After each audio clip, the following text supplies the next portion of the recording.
Good morning all of you. आजच्या व्हिडिओमध्ये पाहणार आहोत आपण मराठीचे वाक्यप्रचार. मागच्या व्हिडिओमध्ये आपण वाक्यप्रचारचा पार्ट 1 पाहिला. या व्हिडिओमध्ये आपण पार्ट 2 बघणार आहोत. हे की तुमच्या येणाऱ्या DMER एक्झामसाठी नॉन टेक्निकल पार्ट म्हणून खूप महत्त्वाचं आहे. तसेच वेगवेगळ्या स्पर्धा परीक्षेमध्ये पण हे खूप महत्त्वाचं आहे. आपण बघूया. घोडे पेंड खाणे म्हणजे अडचण निर्माण होणे. अंगाला लाही लाही होणे म्हणजे क्रोधाने शुद्ध होणे. चतुर्भुज होणे म्हणजे लग्न करणे किंवा कैद होणे. एक घाव दोन तुकडे करणे म्हणजे ताबडतोब निर्णय घेऊन गोष्ट निकालात लावणे. चव्हाट्यावर आणणे म्हणजे उघडकीस आणणे किंवा जाहीर करणे. ऊत येणे म्हणजे अतिरेक होणे. चंग बांधणे म्हणजे निश्चय करणे.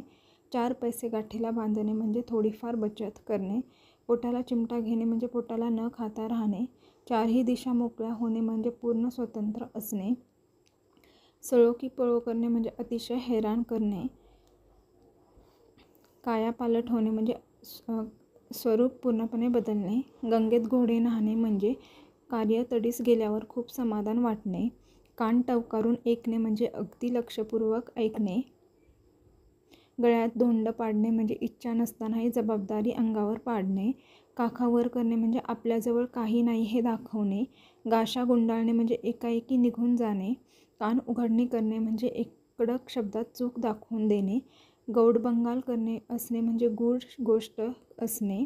कानावर हात ठेवणे म्हणजे माहीत नसल्याचा बहाणा करणे. घडी भरणे म्हणजे विनाशकाळ जवळ येऊन ठेपणे. कानावर पडणे म्हणजे सहजगत्या माहीत होणे. घर डोक्यावर घेणे म्हणजे अतिशय गोंगाट करणे. हात हलवत परत येणे म्हणजे काम न होता परत येणे. दाद न येणे म्हणजे थांगपत्ता लागू न देणे. पोटावर पाय देणे म्हणजे उदरनिर्वाहाचे साधन काढून टाकणे. दाद मागणे म्हणजे न्याय मागणे. पोटात शिरणे म्हणजे मर्जी संपादन करणे. दातांच्या कण्या करणे म्हणजे अनेक वेळा विनंती करून सांगणे. हातचा मळ असणे म्हणजे सहज शक्य असणे. संभ्रमात पडणे म्हणजे गोंधळात पडणे. हातपाय गळणे म्हणजे धीर सुटणे. सर्वस्व पणाला लावणे म्हणजे सर्व शक्य मार्गाचा अवलंब करणे. हातावर तुरी देणे म्हणजे डोळ्यासमोर फसवून निघून जाणे. साखर पेरणे म्हणजे गोड गोड बोलून आपलेसे करणे. हात चोळणे म्हणजे चरफडणे. समोरे जाणे म्हणजे संकटाला तोंड देणे. हात मारणे म्हणजे ताव मारणे किंवा भरपूर खाणे. सुतोवाच करणे म्हणजे प्रारंभ करणे. हात देणे म्हणजे मदत करणे. सोन्याचे दिवस येणे म्हणजे अतिशय चांगले दिवस येणे. चेहरा काळवंडणे म्हणजे मन खिन्न होणे. चुरमुरे खात बसणे म्हणजे पदरी न पडणे. चहा करणे म्हणजे स्तुती करणे. हात टेकणे म्हणजे नाईलाज झाल्याने माघार घेणे. संधान बसणे म्हणजे जवळकी निर्माण करणे. हात ओला होणे म्हणजे फायदा होणे.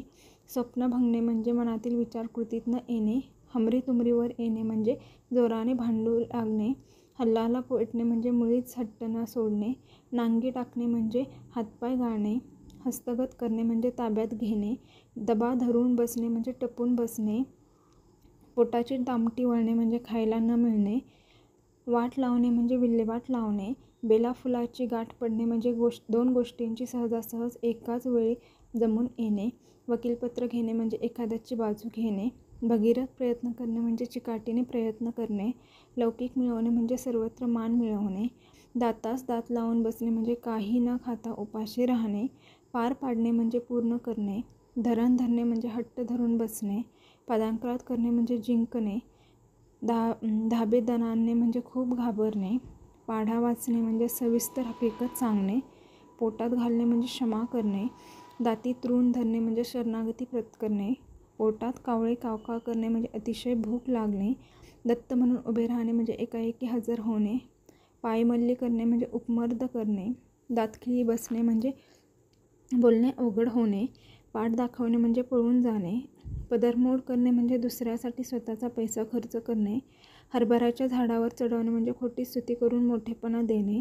दगा होणे म्हणजे फसवणे. हसता हसता पुरेवाट होणे म्हणजे अनावर हसू येणे. द्राविडी प्राणायाम करणे म्हणजे सोपा मार्ग सोडून कठीण मार्ग जाणे. कोंडाई करणे म्हणजे दांडगाईने वागणे. दात देणे म्हणजे मदत करणे. सोन्याचे दिवस येणे म्हणजे अतिशय चांगले दिवस येणे. चेहरा काळवंडणे म्हणजे मन खिन्न होणे. चुरमुरे खात बसणे म्हणजे पदरी न पडणे. पेस्ट. दुधात साखर पडणे म्हणजे अधिक चांगले घडणे. पायाखाली आणणे म्हणजे पादांकरात करणे. पराचा कावळा करणे म्हणजे मामूली गोष्टीला भलतेच महत्त्व देणे. दुसऱ्याच्या ओंजळीने पाणी पिणे म्हणजे दुसऱ्याच्या सल्ल्याने वागणे. पाण्यात पाहणे म्हणजे अत्यंत द्वेष करणे. मुसळाला अंकुर फुटणे म्हणजे अशक्य गोष्ट शक्य होणे. सुताने स्वर्गाला जाणे म्हणजे छोट्याशा गोष्टीवरून मोठी कल्पना करणे. अंतरीचा तळीराम गार होणे म्हणजे मनातील इच्छा पूर्ण होणे. आयत्या पिठावर रेघोट्या ओढणे म्हणजे दुसऱ्याच्या परिश्रमाला आयता फायदा घेणे. अंतर्धान पावणे म्हणजे गुप्त होणे. धूम ठोकणे म्हणजे वेगाने पळून जाणे. पाठ न सोडणे म्हणजे एखाद्याच्या गोष्टीचा पिच्छा न पुरवणे. धूळ चारणे म्हणजे पूर्ण पराभव करणे. पाचवीला पुजणे म्हणजे त्रासदायक गोष्टीची कायमची सोबत असणे. नजरेत भरणे म्हणजे उठून दिसणे. पदरात घालणे म्हणजे चूक पटवून देणे. नाकावर राग असणे म्हणजे लवकर चिडणे. पाणी दाखवणे म्हणजे सामर्थ्य दाखवणे. नाक वर असणे म्हणजे ताटात असणे. पाठीशी घालणे म्हणजे संरक्षण देणे. नाकाला मिरच्या झोंबणे म्हणजे एखाद्याचे वर्म काढल्यामुळे त्याला राग येणे. नक्षा उतरवणे म्हणजे गर्व उतरवणे. नाकी नऊ येणे म्हणजे मेटाकुटीला येणे किंवा फार त्रास होणे. आसमान दाखवणे म्हणजे पूर्णतः पराभूत करणे. नांगी टाकणे म्हणजे हातपाय गाळणे. अनर्थ गुदरणे म्हणजे मोठे संकट ओढवणे. नकाश्रू ढाळणे म्हणजे दुःख दाखवणे. षटकर्णी होणे म्हणजे गुप्त गोष्ट तिसऱ्यास सांगणे.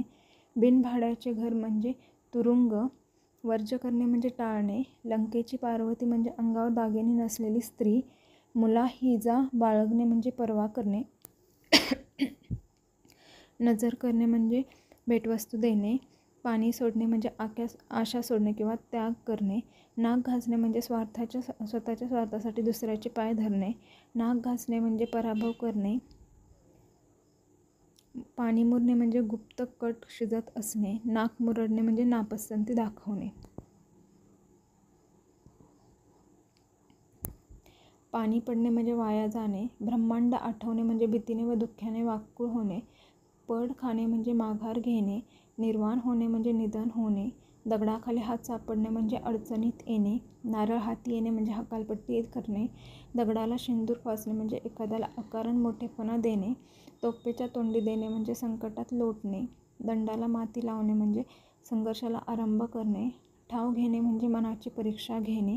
भागूबाई म्हणजे भित्रा माणूस. पालत्या घडावर पाणी म्हणजे निष्फळ फळ. शेणसडा करणे म्हणजे परिस्थिती वाईट होणे. सुंबाळल्या करणे म्हणजे पळून जाणे. हायसे वाटणे म्हणजे सुटकेचे समाधान होणे. हातखंड करणे म्हणजे कुशलता असणे. पांढऱ्यावर काळे करणे म्हणजे लिहिणे. डोके खाजविणे म्हणजे आठवण्याचा प्रयत्न करणे. ठणठणपाळ म्हणजे द्रव्य व विद्या दोन्ही नसलेला. थंड फराळ करणे म्हणजे उपाशी राहणे. त्रटिका म्हणजे कगाज बायको. तारे तोडणे म्हणजे वेड्यासारखे बोलणं. ताटाखालचे मांजर होणे म्हणजे अंकित होऊन राहणे. झाकले माणिक म्हणजे साधा पण गुणी माणूस. जोडे फाटणे म्हणजे खेटे घालणे किंवा एजा करणे. जमदग्नी म्हणजे अतिशय रागीट मनुष्य. घागरगडचा सुभेदार म्हणजे पाणक्या. कोंडमारा होणे म्हणजे निरुपाय होणे. काकदृष्टीने पाहणे म्हणजे बारकाईने न्याहाळणे. कागदी घोडे नाचवणे म्हणजे फक्त लेखनात शूरपणा दाखवणे. कळीचा नारद म्हणजे भांडण लावणारा. दात ओठ खाणे म्हणजे द्वेषाची भावना दाखवणे. पाऊल वाकडे पडणे म्हणजे वाईट मार्गाने जाणे. दोन हाताचे चार होणे म्हणजे विवाह होणे. ओनामा म्हणजे प्रारंभ. एरंडाचे गुऱ्हाळ म्हणजे कंटाळवाणे भाषण. उंबराचे फूल म्हणजे क्वचित भेटणारी व्यक्ती. इतिश्री करणे म्हणजे शेवट करणे. आकाशाची कुऱ्हाड म्हणजे आकस्मिक आपत्ती. अर्धचंद्र देणे म्हणजे हकालपट्टी करणे. अंग धरणे म्हणजे लठ्ठ होणे.